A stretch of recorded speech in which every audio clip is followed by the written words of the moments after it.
Hey, what's up, everybody out in the internet? My name is Mike, or you might know me as DG Online, where I stream a weekly session of Dungeons & Dragons 5th edition on Twitch, twitch.tv/DG Online. And last week I had to update my OBS, which of course broke a bunch of things. And because this broke a bunch of things, I wasn't able to do my weekly D&D session, twitch.tv/DG Online, since the overlay and a bunch of other things were broken too. This gave me an opportunity to record this kind of battle report, game review type thing, which is something that I've ripped off almost entirely from Matt Colville. Shout out Matt Colville, in which he would jump on YouTube with a quick video outlining a session of D&D that he and his players had just finished and give his thoughts about things as they went along. So I thought, hey, why not? Let's give this a try. When we last left our heroes. After completing the Pichisi board map, Evandal found a large citrine gem in a chest at the end of the pathway, with hardware built into it that Zazid eventually determines that could replace the ruby on his glaive. Eventually, he decides to go through with it and immediately feels empowered after doing so, and, well, it doesn't seem to have any other effects on him whatsoever, so bonus. He also finds one of the special platter keys that they've been looking for at the bottom of the chest, and these keys are required to open the door on this side of the hallway, which the party at this point is trying to figure out who might be behind it. Rarter's sign is on the other side of the hallway. They take a collective deep breath and they head towards the north side of the hall, and a golden plaque on the door reads, "True empowerment is provided for one who escaped certain death." Deciding that they can't deliberate that any longer, they decide to just go in, and they see this large metal apparatus in the center of the room. And it's housing this large spinning glowing orb, and that orb is swirling with all sorts of different colors. On the floor surrounding that apparatus is a large arcane symbol consisting of many different circles and symbols and all kinds of things. Hendrickson, of course, being the wizard in the party, decides to move in, investigate, and determines that this is some kind of empowerment arcane circle. And while he's not entirely certain what it exactly would do, he's certain that it would have some kind of effect on the apparatus, that it's connected in some way. All throughout the room are a wide variety of different things. There's a large bookshelf filled with books, a desk with various bottles of liquid, a stand with colored gems of the same size and the same shape, a large golden statue of a wizard, a tool bench filled with all sorts of different tools, and a literal box with a pile full of keys. All sorts of keys, large, medium, small, gold, brass, silver. You get the idea. This skill challenge requires 6 successes before 3 failures, and the party gets to work. Being careful, of course, not to touch the center arcane circle because they're terrified something bad's going to happen. Hendrickson and Zazid start flipping through books in the corner. Smith heads to the tool bench. Evandal checks out the keys. Scar heads directly to the gems, and Bakar goes looking through all the liquids. And it's not until Linguini gets close enough to the apparatus that the statue in the corner of the room all of a sudden booms out, "I am Maelthar Grimlock, once a guardian of the arcane secrets of this room. Speak 3 queries and I shall guide your path." They obviously put together that means that this statue will answer 3 questions for them. And eventually Smith has enough. He doesn't care about guessing how any of this stuff works, and he goes straight over to the circle. He goes to knock the hinge pins out of this contraption. And when he steps onto the circle, the statue bellows out, "The challenge has begun. Be warned, failure will not be tolerated. You have 30 minutes. Proceed." And then all hell breaks loose.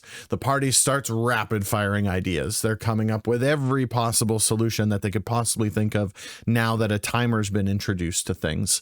And they eventually determine that the gems get socketed into the machine below, the liquid has ports to pour inside, and eventually Evandal finds the keys that open the locks that are on this contraption.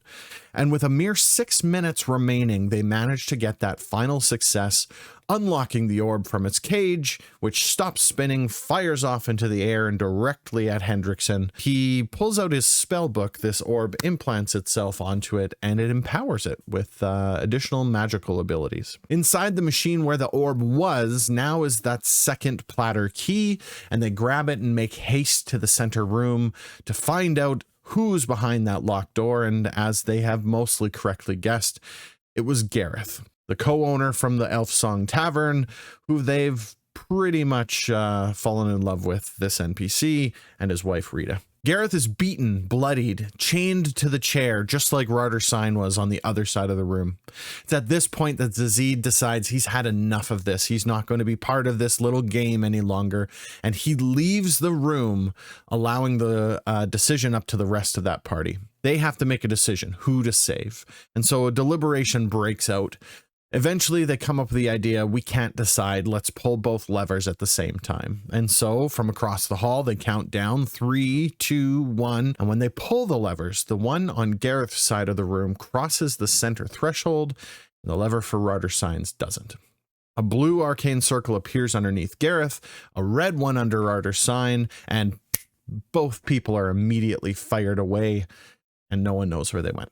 Zazid hears a clunk on the door in front of him, and he kicks the door open out of anger.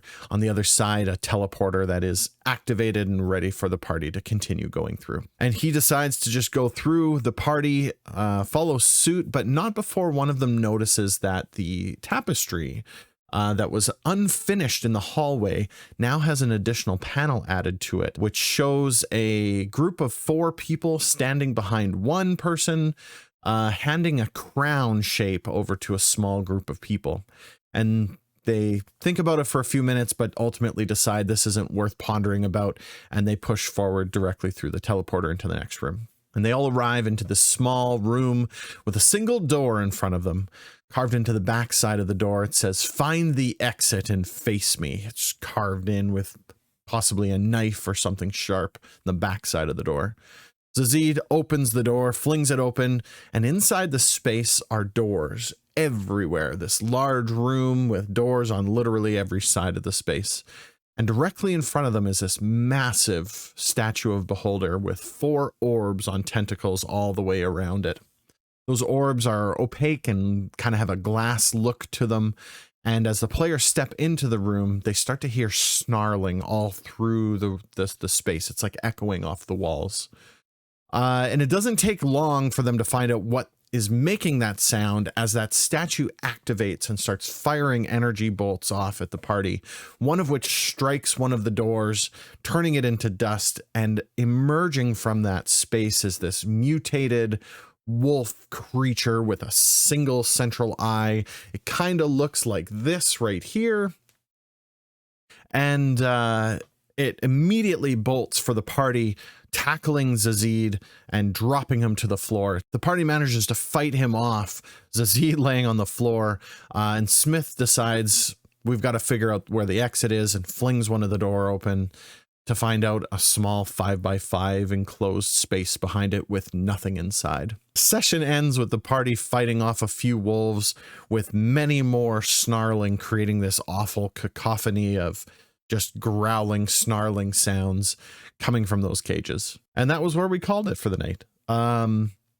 It was a great session. One of the things that I enjoy about DMing these things is putting a little bit more effort into the encounters so that it's not just fights. There's always some kind of thing, right? Sometimes you have to have a battle and that is what it is, but I do my best to avoid just battle after battle after battle after battle after battle. And so in this level, the parties had fights, but then on the other side, there was puzzles to solve. The Pachisi board that I mentioned at the beginning of the video was like that of like a board game kind of thing. The whole concept of this has been like a large trial where the party has to overcome these obstacles being thrown at them. This video is going to go live immediately. You will be able to find out what happens next tuning into the stream, which you can find it online at twitch.tv/DG online. We go live at 9 p.m. Mountain Standard Time every single Sunday. I don't know if this video is something that appeals to you, that you enjoy. Let me know in the comments. I'm happy to make some more. I wouldn't mind making a set of videos of like the entire adventure up to this point. This is an adventure that we've been playing now for 2 years almost at this point, and it's 100% homegrown. I've come up with majority of it. I mean, I do like every other DM that's out there. I beg, borrow, and steal from all other sources, but the entirety of this has been something that's been created by myself, and it's been a really fun ride. We're coming up to the end of things. Anyway, I'm going to wrap this up nice and quick, but yeah, let me know what you thought, and we'll catch you on the next one, okay? Sunday, 9 p.m. Mountain Standard Time, twitch.tv/DGOnline. We'll see you there. Take care, everyone. So long.